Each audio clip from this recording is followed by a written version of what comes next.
آیت نمبر 37۔ بسم اللہ الرحمن الرحیم۔ الحمد للہ رب العالمین، والصلاة والسلام على سید الانبیاء والمرسلین وعلى آلہ واصحابہ اجمعین۔ اما بعد فاعوذ باللہ من الشیطان الرجیم۔ بسم اللہ الرحمن الرحیم۔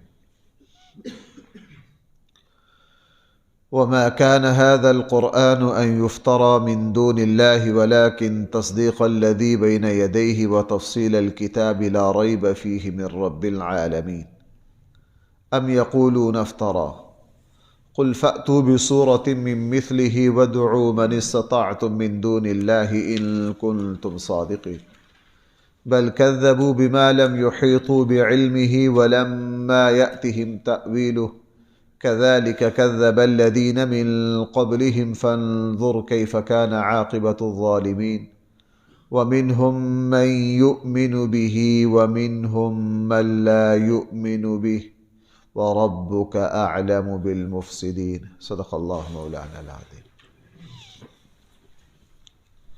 وما كان هذا القرآن، نہیں ہے یہ قرآن کریم، ان یفترا، کہ اس کو گھڑ لیا ہو اللہ کے علاوہ کسی اور نے، ولیکن تصدیق الذی، یہ قرآن کریم تصدیق ہے، الذی بین یدیہ، اس کتاب کی، ان شریعتوں کی، ان دینوں کی جو ان سے پہلے ہیں، وتفصیل الکتاب، اور اس میں تورات و انجیل کی تفصیل بھی ہے، لا ریب فیہ، اس قرآن کریم میں کوئی شک نہیں ہے، یہ اس رب کی طرف سے ہے جو سارے جہانوں کا رب ہے۔ ام یقولون افترا، یہ لوگ کہتے ہیں کہ قرآن کریم کو حضور علیہ السلام نے خود گھڑ لیا ہے۔ آپ ان کو جواب دے دیجئے، فأتوا بسورۃ من مثلہ، اگر اللہ کے نبی نے بنایا ہے تم بھی اس جیسی ایک صورت بنا کر لاؤ۔ وَادْعُوا مَنِ اسْتَطَعْتُم مِّن دُونِ اللَّهِ، اللہ کے علاوہ جس کو چاہو اپنے ساتھ ملا لو، ان کنتم صادقین، اگر تمہارے بس میں ہے تو لا کر دکھاؤ۔ قرآن کریم اللہ کی کتاب ہے۔ کافروں کا شروع میں یہ کہنا کہ جی اگر یہ اللہ کی کتاب، ہم اس کو نہیں مانتے کہ یہ اللہ کی کتاب ہے۔ یہ نبی کریم صلی اللہ علیہ وسلم کے بارے میں ان کا کہنا یہ تھا کہ اللہ کے نبی کی تصنیف ہے، انہوں نے خود بنائی ہے، یہ اللہ کی کتاب نہیں۔ قرآن کریم فرما رہا ہے، یہ کہنا کہ قرآن کریم رسول اللہ صلی اللہ علیہ وسلم کی تصنیف ہے، یہ تو اے کافرو، اے رسول اللہ صلی اللہ علیہ وسلم کے زمانے کے عربوں، یہ تو خود آپ اپنے جوتے اپنے سر، خود اپنے آپ کو ذلیل کر رہے ہو۔ وہ اس طرح کہ اگر یہ قرآن کریم نبی کریم صلی اللہ علیہ وسلم کی تصنیف اور کلام ہے تو تم سب مانتے ہو کہ رسول اللہ صلی اللہ علیہ وسلم آپ ہی میں سے ہیں، قریشی ہیں، ہاشمی ہیں، آپ سب کی زبان ایک ہے۔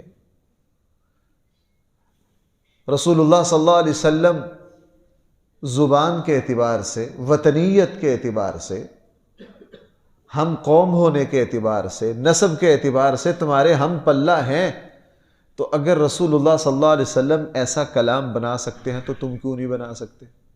بناؤ۔ تمہارے تو گھر کے کام کرنے والی باندیاں بڑی بڑی شاعرہ ہیں، تمہاری تو باندیاں، اور تمہارے تو غلام بڑے بڑے شاعر، بڑے بڑے ادیب، زبان کی بڑی فصاحت و بلاغت رکھتے ہیں، سارا مکہ مل کے ہی اس جیسی کوئی صورت لے آؤ۔ لیکن پوری دنیا عرب مل کر اس قرآن کی کوئی مثل لا نہیں سکا۔ حضرت لبید رضی اللہ عنہ رسول اللہ صلی اللہ علیہ وسلم کے زمانے کے قریب ترین وہ شاعر جن کو پورے عرب میں استاد کی حیثیت تھی، اور وہ بڑے شاعروں میں سے وہ حضرت لبید ہیں، مسلمان ہو گئے تھے۔ اور حضرت عمر رضی اللہ عنہ ان کے بہت دیوانے تھے. حضرت عمر رضی اللہ عنہ کو ان کا کلام بہت پسند تھا. حضرت عمر رضی اللہ عنہ نے حضرت لبید کے پاس پیغام بھیجا کہ آپ نے کوئی نیا کلام کہا ہو تو اپنا کلام ذرا مجھے بھیج دیجئے، چونکہ حضرت عمر ان کا اشعار بہت سنتے تھے.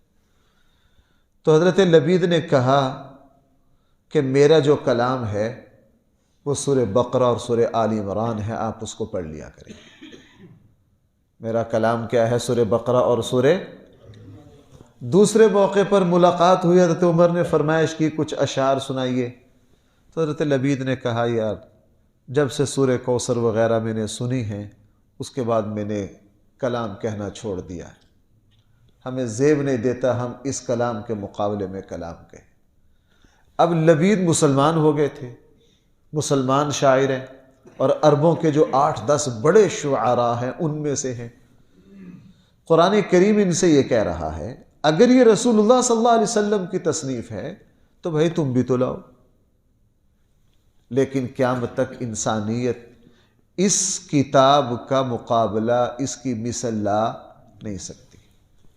جس طرح آسمان کی مثل نہیں لائی جا سکتی، زمین کی مثل نہیں لائی جا سکتی، سمندر کی مثل نہیں لائی جا سکتی، پہاڑ کے مقابلے پر پہاڑ بنایا نہیں جا سکتا. بھئی پانی کے مقابلے پر پانی بنایا جا سکتا ہے؟ سوال ہی پیدا. جس طرح اللہ کی جو قدرت کے بڑے بڑے عجوبے ہیں یہ بے مثال ہیں، ان کی نقل اتاری نہیں جا سکتی، بالکل اسی طرح قرآن کریم بھی بے مثل ہے، اس کی نقل نہیں اتاری جا سکتی. اب قرآن کریم میں ایسا ہے کیا؟ قرآن کریم میں ایسا ہے کیا کہ اس کی مثل نہیں اتاری؟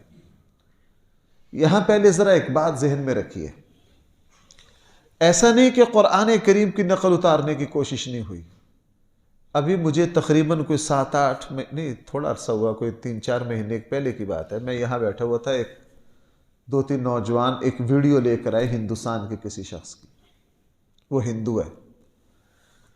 وہ کہہ رہا ہے جی تمہاری کتاب کا یہ چیلنج ہے کہ تم اس جیسی ایک صورت ہی بنا لاؤ، میں بناتا ہوں. یہ ابھی کی بات ہے اور میڈیا پر موجود ہے. اس نے کیا کیا؟ اذا جاء نصر اللہ والفتح ورأیت الناس يدخلون فی دین اللہ افواجا، اسی صورت کے الفاظ میں ہیر پھیر کر کے اونچ نیچ کر کے اس طرح کا کلام بنایا. کس کے وزن پر؟ سورہ نصر پر. اس نے کہا یہ لو جی میں نے تمہارے سامنے قرآن جیسی ایک صورت بنا دی. وہ بیچارے نوجوان بڑے پریشان کہ جی یہ تو قرآن کی مثل ایک ہندو نے بنا دی ہے جس کی مادری زبان عربی نہیں. میں نے ان سے کہا جناب پہلے یہ سمجھ لو کہ قرآن کی مثل، قرآن جو معجزہ ہے یہ کس اعتبار سے ہے، پھر کسی مائی کے لال کو کہیے کہ اس اعتبار سے ایک صورت لائے. بھائی میری بات سمجھ پائیں؟ قرآن کریم میں کم سے کم بیک وقت ہر حصے میں 10 خوبیاں پائی جاتی. کتنی خوبیاں پائی جاتی؟ 10. جو مائی کا لال اس کی مثل کوئی صورت لائے وہ 10 خوبیاں پوری کرے. کتنی خوبیاں پوری کرے؟ 10.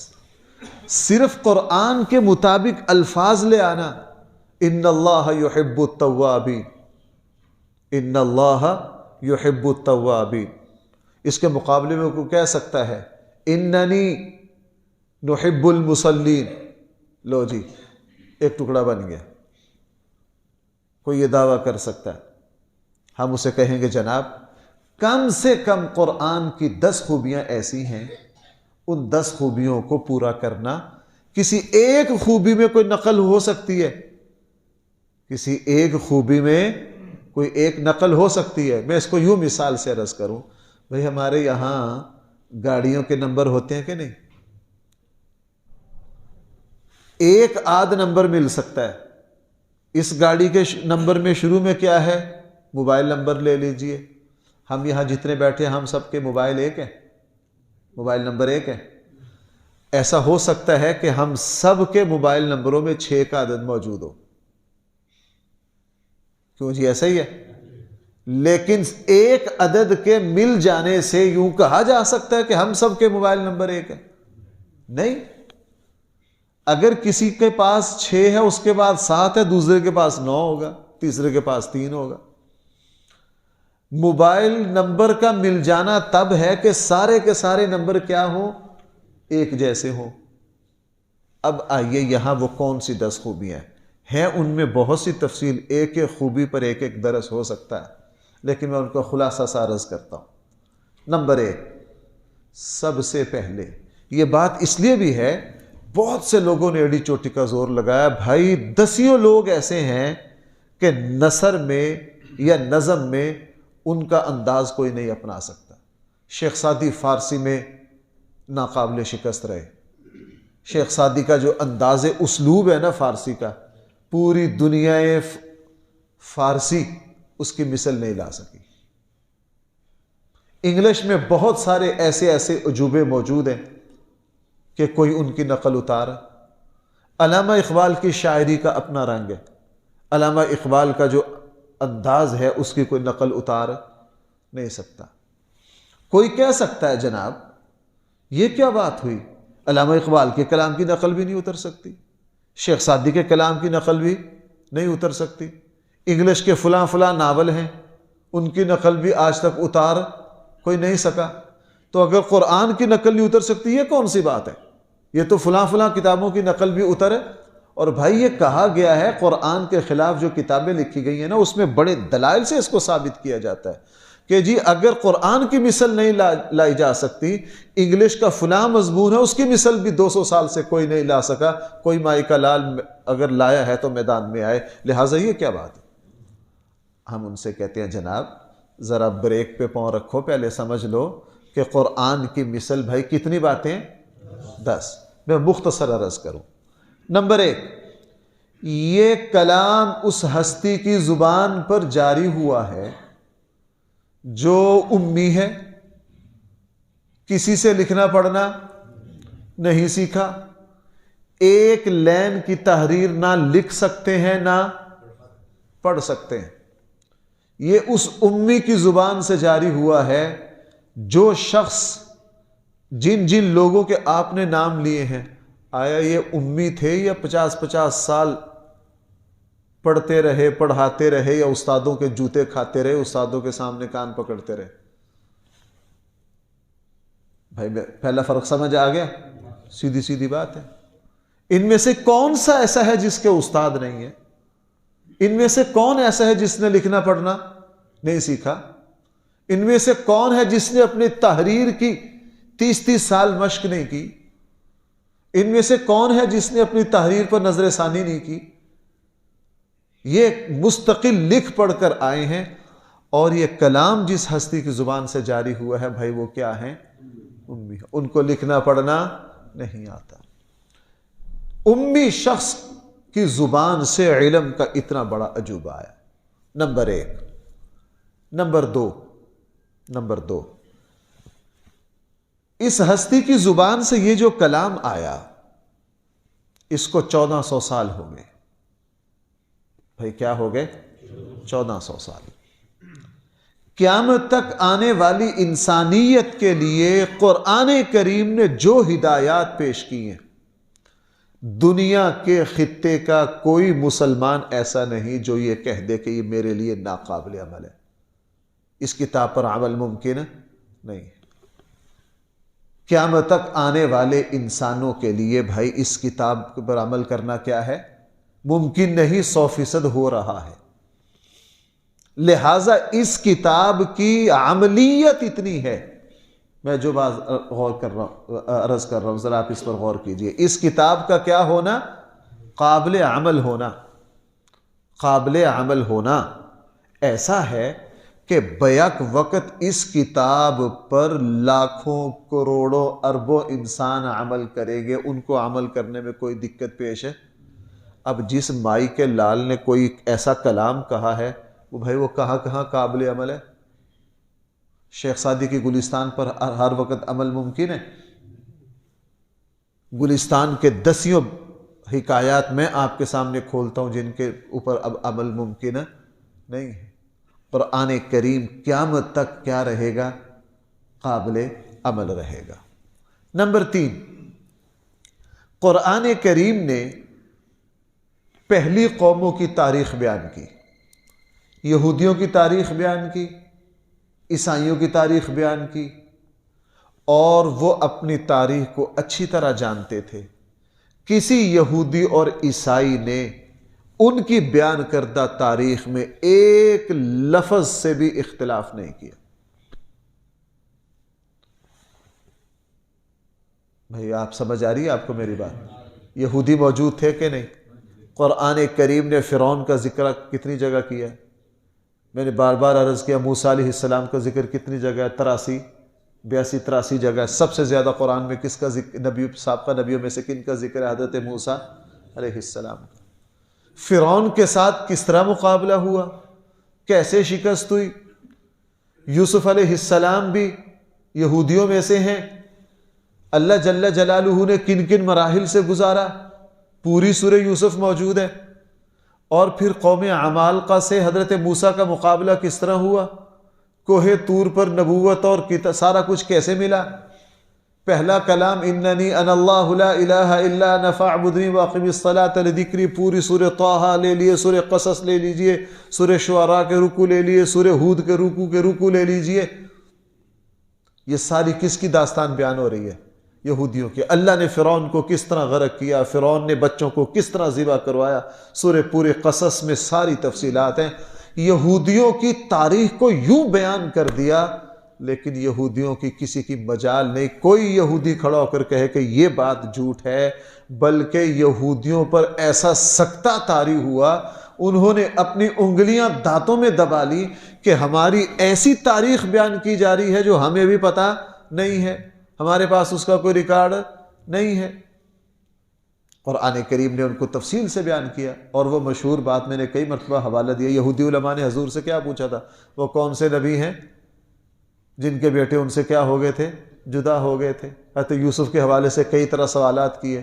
قرآن نے سورہ یوسف کو پھر اس تفصیل سے بیان کیا، تورات و انجیل تو مقابلہ ہی نہیں کر سکتی، تورات و انجیل تو اس کا مقابلہ ہی نہیں کر سکتی۔ بھائی کتنی خوبیاں ہوگی۔ نمبر 4، قرآن کریم نے مستقبل کے اعتبار سے پیشن گوئیاں کی۔ مستقبل کے اعتبار سے کیا کی؟ پیشن گوئیاں کی، اور وہ 100% سچی ثابت ہوئی، اور آج تک سچی ثابت ہو رہی ہے۔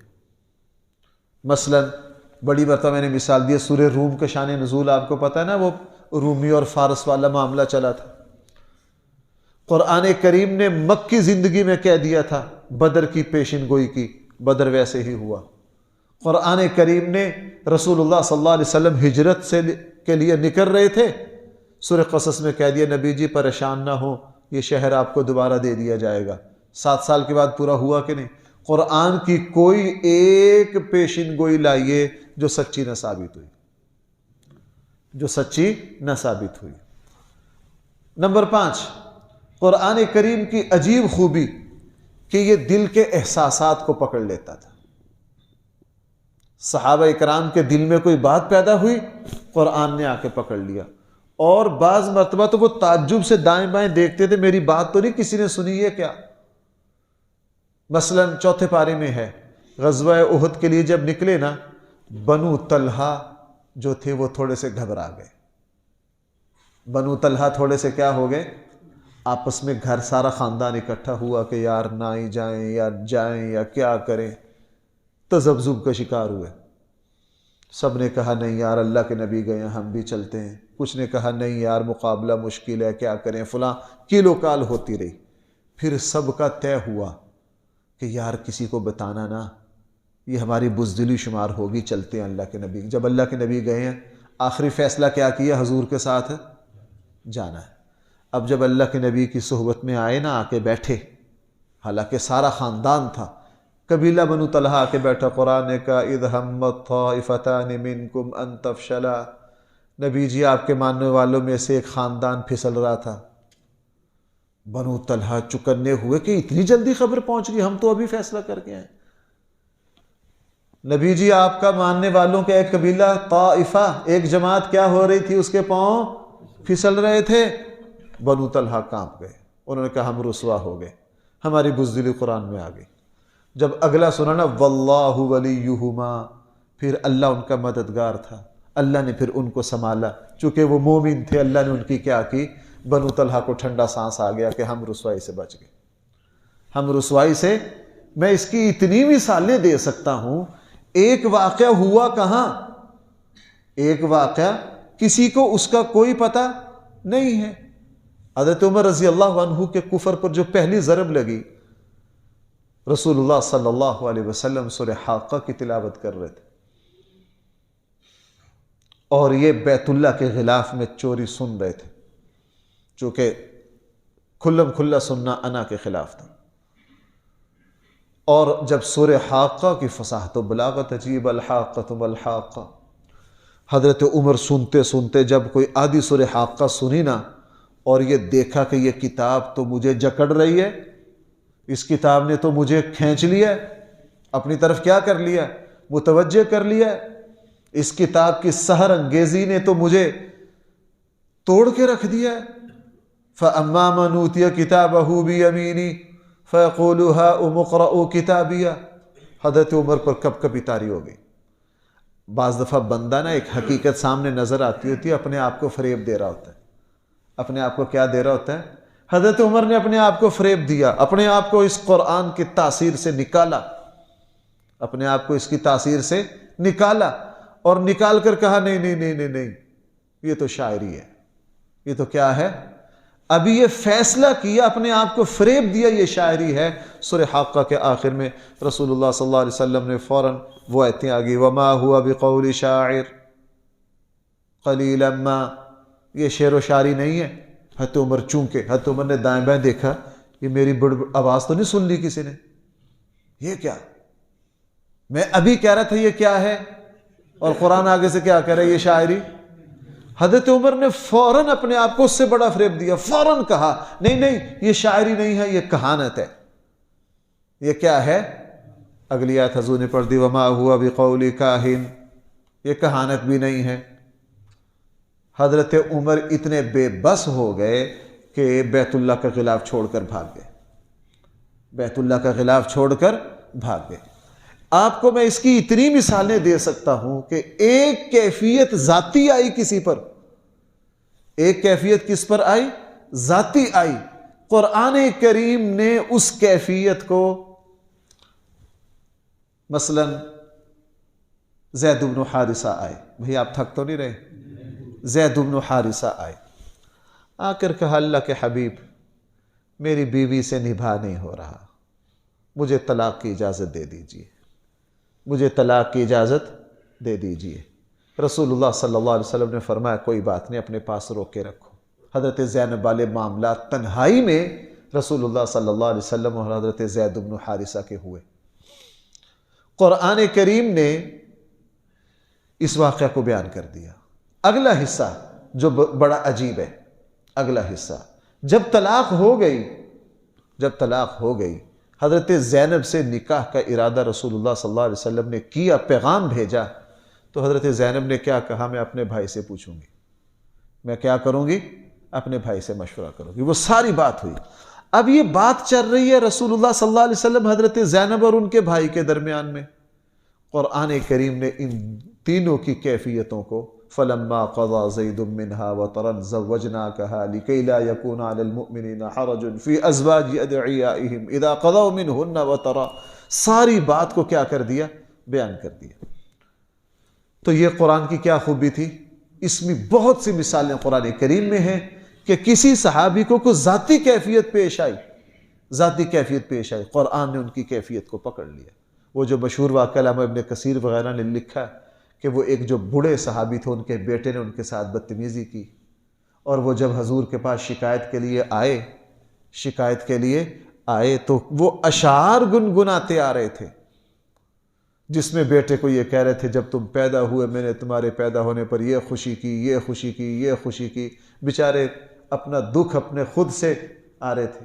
رسول اللہ صلی اللہ علیہ وسلم کے پاس پہنچے تو قرآن کریم کی وَقَضَىٰ رَبُّكَ أَلَّا تَعْبُدُوا إِلَّا إِيَّاهُ وَبِالْوَالِدَيْنِ إِحْسَانًا۔ اس بابا نے جب یہ آیتیں سنی تو یہ کہا وہ میں رستے میں جس کیفیت میں چلا آ رہا تھا میری کیفیت اس نبی تک کیسے پہنچ گئی؟ صرف پہنچی ہی نہیں، یہ کیا ہو گیا؟ اور وہ جو خاتون رسول اللہ صلی اللہ علیہ وسلم سے بحث کر رہی تھی اپنے شوہر کے بارے میں، قد سمع اللہ قول التی تجادلک فی زوجہا، مسئلہ پوچھا، حضور نے فرمایا کوئی وحی ابھی آئی؟ اس نے کیا کہا میرے بارے میں کوئی وحی نہیں آئی۔ اللہ کے نبی سے وہی بحث کر رہی تھی کہ نہیں؟ اور حضرت عائشہ کیا فرماتی ہے؟ میرے حجرے میں بحث ہو رہی تھی، مجھے اس مائی کی آدھی باتیں سنی آدھی نہیں سنی، قربان جائی آسمان والے پر۔ قد سمع اللہ قول التی تجادلک فی زوجہا وتشتکی الی اللہ واللہ یسمع تحاورکما۔ قرآن نے پوری کیفیت کو پکڑ لیا، قرآن نے پوری کتنی خوبیاں ہو گئیں۔ میں نے 10 بیان کرنی تھی سارے، چلو ایک اور بیان کر دیتا ہوں، باقی رہنے دیتے ہیں۔ قرآن کریم نے کو چیلنج کیا، قرآن کریم نے اس زمانے کے، مثلا قرآن کریم نے ایک آیت کہی، قرآن کریم نے کہا اے یہودیو اگر تم یہ کہتے ہو کہ ہم اللہ کے محبوب ہیں، وہ کہتے تھے نحن ابناء اللہ و احباؤہ، ہم اللہ کی روحانی اولاد ہیں، ہم اللہ کے محبوب ہیں، یہودی یہ کہتے تھے، اور جنت میں ہم نے ہی جانا ہے، اگر ہم میں سے کوئی جہنم میں گیا لن تمسنا النار الا ایہ، قرآن میں کہہ رہے ہیں وہ، ہم اللہ کے محبوب ہیں۔ قرآن کریم نے حضور سے فرمایا ان سے کہیے اگر اللہ کے محبوب ہیں تو ہر محبوب اپنے محب سے ملتا ہے، تو ان سے کہیے ذرا موت کی تمنا کریں۔ کیا کریں؟ چونکہ یہ فیصلہ یہ تھا کہ جو یہودی کہے گا کہ میں الموت کی تمنا کرتا ہوں، اس کو اسی وقت موت دے دی جائے گی۔ اب کسی یہودی کی جرت نہیں ہوئی کہ رسول اللہ صلی اللہ علیہ وسلم کو آ کے کہے جی میں مرنا چاہتا ہوں، کیوں؟ پتا تھا جب جا کے یہ کہیں گے فوراً کیا آ جائے گی۔ یہ اس کلام کا حصہ ہے۔ اس نے بہت سے لوگوں کو، مثلا آپ کو پتہ ہے رسول اللہ صلی اللہ علیہ وسلم پر تقریباً میں نے کئی مرتبہ بیان کیا ہے کہ 7-8 مرتبہ حضور علیہ السلام پر قاتلانہ حملہ ہوا ہے۔ جنگوں میں جو حملے ہوئے ہیں وہ الگ ہیں۔ رسول اللہ صلی اللہ علیہ وسلم مدنی زندگی میں صحابہ اکرام کو پہرا دینا پڑتا تھا، اور دوسرے صحابی فرماتے ہیں کہ جب بھی کوئی خطرے والی رات آتی نا تو صدیق اکبر ہمیں کونی مار کے سب کو کہتے جاؤ، کسی کو پیرے پر کھڑا نہیں ہونے دیتے تھے۔ جب بھی کبھی خطرہ آتا تو ساری رات صدیق اکبر کسی پر اعتماد نہیں کرتے تھے، خود ساری رات کیا کرتے تھے؟ پیرا دیتے تھے جب بھی کبھی مشکل وقت آیا۔ حضرت سعد بن ابی وقاص فرماتے ہیں، عبد الرحمن بن عوف فرماتے ہیں، ہم خطرہ تھا مدینہ پر اچانک حملے کا، ہم رات کو رسول اللہ صلی اللہ علیہ وسلم کے گھر پر پہرا دے رہے تھے۔ رات کو تہجد کے وقت حضور نے اپنا چہرہ انور اپنے گھر کی اس سے باہر نکالا، دیکھا کہ یہ چاروں طرف تلواریں لے کے پہرا دے رہے ہیں۔ حضور نے فرمایا آئندہ سے میرے گھر پر پہرا نہ دیا کرو، گھر جاؤ۔ کیوں؟ وہ آیات آ گئی 7ویں پارے کی، واللہ یعصمک من الناس، اب اللہ آپ کی حفاظت کرے گا، کوئی آپ تک پہنچ نہیں سکے گا۔ حضور نے فرمایا آئندہ سے میرے اوپر پہرا نہ دیا کرو، آئندہ سے میرے اوپر پہرا نہ دیا کرو۔ اب کوئی توبہ نعوذ باللہ، توبہ نعوذ باللہ، میں سمجھانے کے لیے کہہ رہا ہوں، توبہ نعوذ باللہ، اگر کوئی اللہ کے نبی پر قاتلانہ حملہ کر کے نقصان کر کے قرآن کی آیت کو جھٹلا سکتا تھا کہ نہیں؟ لیکن کسی کی جرت نہیں ہوئی۔ وہ پتہ ہے وہ اعرابی جب پہنچ گیا تھا اوپر، وہ اس کے بعد کے واقعات، اللہ کے نبی نے صرف ایک ہی مرتبہ کہا تھا مجھے کون بچائے گا، تو تلوار چھوٹ گئی کہ نہیں؟ یہ قرآن کی چھٹی صفت ہے کہ اس نے اس زمانے کے لوگوں کو چیلنج کیے، اور پورے عرب نے اس کو پورا کرنے کی کوشش کی، لیکن کوئی بھی پورا کر نہیں سکا۔ اور اس کے علاوہ یہ 6 ہو گئی، 4 اور ہیں، انشاءاللہ ترجمہ آئندہ درس میں سے۔ الحمدللہ رب العالمین، والصلاة والسلام على سید الانبیاء والمرسلین وعلى آلہ واصحابہ اجمعین۔ ربنا آتنا فی الدنیا حسنہ وفی الآخرۃ حسنہ وقنا عذاب النار۔